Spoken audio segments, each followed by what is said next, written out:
Hello students, I am Mahmoud Sublon, lecturer commerce, Boys High Secondary School, Yunsu. Today I have chosen the topic calculation of new profit sharing ratio and gaining ratio at the time of retirement of a partner. This is for class 12th and the subject is accountancy. आज हम देखेंगे जब एक partner retire हो जाता है तो उस वक्त हम नया प्रॉफिट शेयरिंग रेशो और गेनिंग रेशो कैसे कैलकुलेट कर लेंगे, क्योंकि पहले हम एडमिशन ऑफ पार्टनर में करते थे, जो पुराने पार्टनर्स होते थे उनमें से नए पार्टनर का हम शेयर निकालते थे। आज यहाँ जो बात है कुछ और है कि हम जितने भी पार्टनर फर्म में होते हैं उन्हीं से एक पार्टनर फर्म को छोड़ के चला जाता है, रिटायर हो जाता है, और उसका शेयर जो फर्म में रहता है उस शेयर को हम पुराने पार्टनर्स में कैसे बांट लें। यानी जब एक पार्टनर रिटायर हो जाता है उस वक्त पर भी जो एग्रीमेंट हमारे पास होता, पहले एग्रीमेंट होता था, वो ख़त्म हो जाता है और एक नया एग्रीमेंट वजूद में आता है at the time of retirement of firm. उसमें चीज़ें जो हैं, पुरानी चीज़ें जो हैं, पुराने एग्रीमेंट की चीज़ें जो होती हैं वो सारी की सारी ख़त्म हो जाती है और नया एग्रीमेंट शुरू हो जाता है। तो हम पहले देख लेंगे, एक एग्जांपल मैं देता हूँ, उसी से ये हम समझाएंगे कि कैसे हम न्यू प्रॉफिट शेयरिंग रेशो और गेनिंग रेशो को कैलकुलेट करते हैं। तो इसके लिए एग्जांपल है,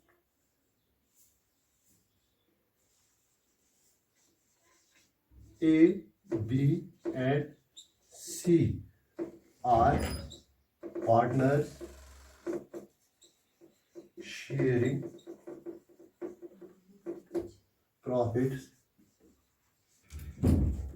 and losses in the ratio of 3:2:1. A retires from the firm. Calculate new profit sharing ratio and gaining ratio. तो ये एग्जांपल है, तीन पार्टनर्स हैं A B C, sharing profit and loss in the ratio of 3:2:1. A retires from the firm, पहला partner जो है ये retire हो जाता है, हम लिखेंगे एज शेयर। ए का शेयर क्या था, 3:6, और वी कैन से 1/3, 1/2। अब इस 1/2 को हमने बी और सी में बांट लेना है। देखिए हम लिखेंगे, हम B will get from as share,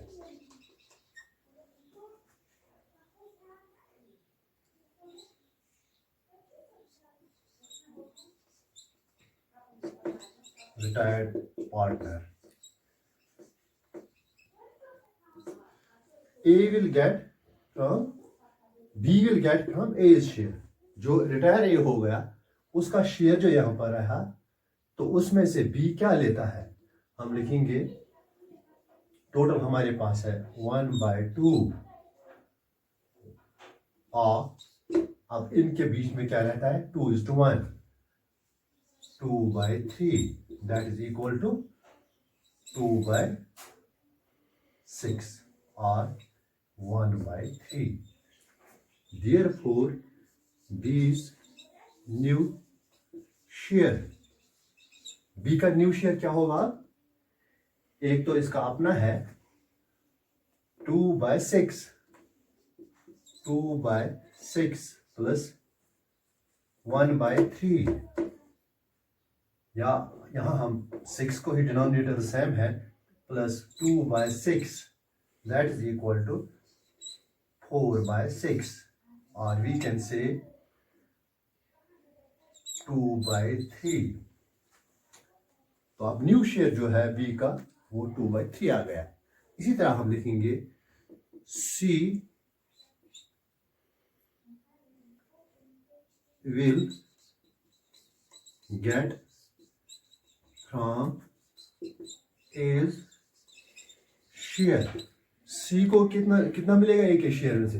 ये टोटल है 1/2 जो ए छोड़ के चला गया, of 1/3 that is equal to 1/6। therefore C's total share, एक तो इसको 1/6 इसमें मिला, प्लस अपना भी है 1/6,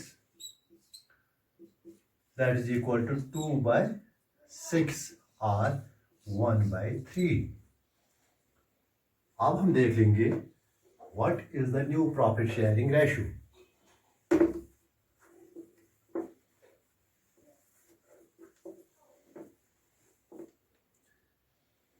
therefore new profit sharing ratio B is to C।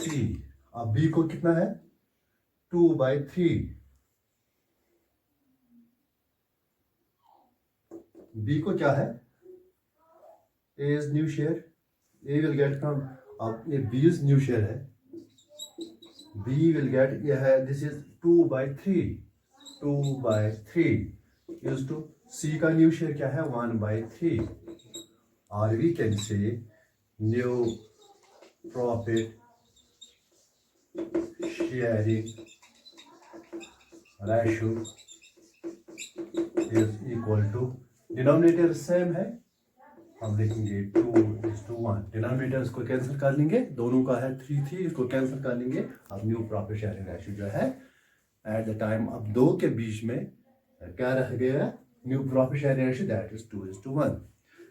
अब ये ऐसा है, ऐसी सूरत में है जब ये सेम है, यानी हमें कोई रेशियो नहीं दिया गया है कि रिटायर्ड पार्टनर का शेयर जो है वो हम कैसे बांटेंगे।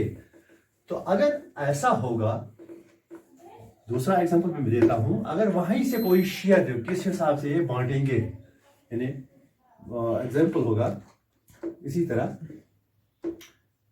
A, B and C are partners sharing profits and losses in the ratio of 4:3:2. A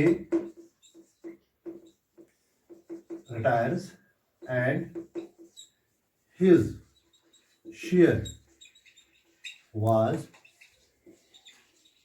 taken by B and C in the ratio of 2:1। Calculate, या 2:1 जरूरी नहीं है, ऐसे हम लिखेंगे इन द रेशियो ऑफ 3:2, या नहीं ऐसे लिखेंगे 2:1। Calculate new profit sharing ratio and gaining ratio. इस सूरत में हम क्या कर लेंगे, तो पहले हम यहां पर भी लिखेंगे रिटायर्ड पार्टनर कौन है? ए, हम लिखेंगे एज शेयर, या रिटायर्ड पार्टनर शेयर उसका है 4/9। 4 + 3 + 2, 4 + 3 7, 7 + 2 9, यानी 4/9। Therefore B will get from A's share यहाँ हम लिखेंगे retired partner share, partners share. A will get from B's share, B will get from A's share, B लेगा 4/9 हमारे पास टोटल है अब हमने यहाँ नहीं लिखना है 3:2 के हिसाब से, अब रेशो दिया गया है वहां किस हिसाब से ये बॉन्डिंग है, that is 2:1, 2/3 that is equal to 8/27.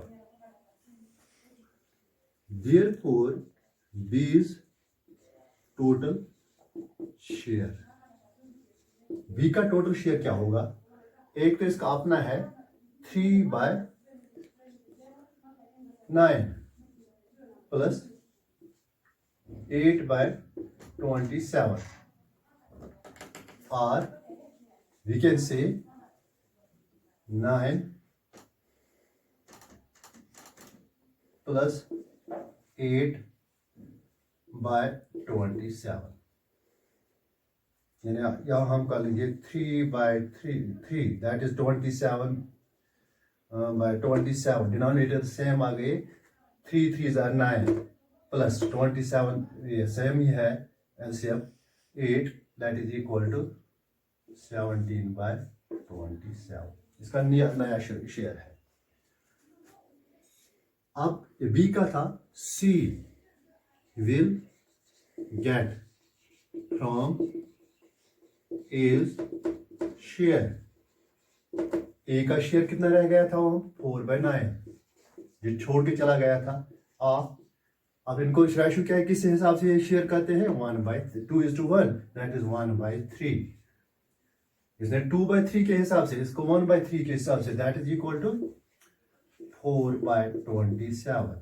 Therefore C's total share, एक तो इसको अपना है 2/9 प्लस 4/27, 27 जिसको फिर लाएंगे 3/3, that is equal to 3 2s are 6 plus 4/27, that is equal to 10/27। अब हम यहां लिखेंगे new profit sharing ratio, that is equal to B is to C, B को कितना मिला 17/27 इज टू C को मिला 10/27, डिनोमिनेटर सेम है तो हम लिखेंगे and new profit sharing ratio होगा B और C के दरमियान 17:10, दैट इज आंसर।